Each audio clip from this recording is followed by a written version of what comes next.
ముషిరాబాద్ లో ఆటో డ్రైవర్ల జేఏసీ నాయకులతో రవాణా శాఖ మంత్రి Ponnam Prabhakar, CPI MLA Kunamneni, MLC Kodandaram చర్చలు జరిపారు.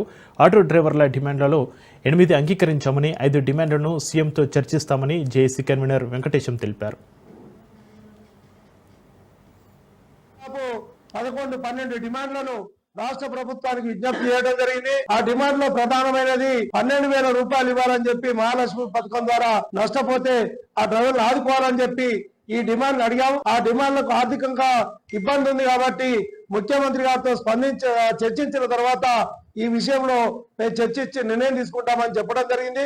ప్రమాదాల వల్ల నష్టపోతుంటే, చనిపోతుంటే వారికి ఒక ప్రమాద బీమా కావాలి, అదేవిధంగా వెల్ఫేర్ బోర్డు కావాలని చెప్పి మా సంఘాలన్నీ కూడా అనేక సంవత్సరాలుగా ఉద్యమాలు చేస్తున్నాయి. రవాణా రంగ కార్మికులకు ఒక సంక్షేమ బోర్డు ఏర్పాటు చేస్తానని చెప్పడం జరిగింది. దానికి సంబంధించి ఈ ఎన్నికలు కూడా అయిపోగానే త్వరలో ఒక జీవో తీసుకొస్తానని కూడా చెప్పడం జరిగింది. ఈ 5 లక్షల ప్రమాద బీమా గత ప్రభుత్వం తీసుకొచ్చిన బీమాను ఎమ్మటే అమలు చేయాలి.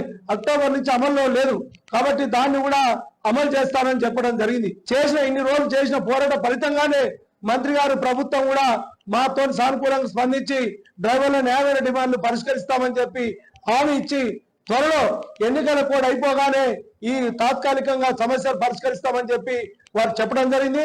దానివల్ల మేము ఏదైతే తలపెట్టిన ఆందోళన కార్యక్రమాలు ఉన్నాయో అవి తాత్కాలికంగా వాయిదా వేసుకోవడం జరుగుతుంది.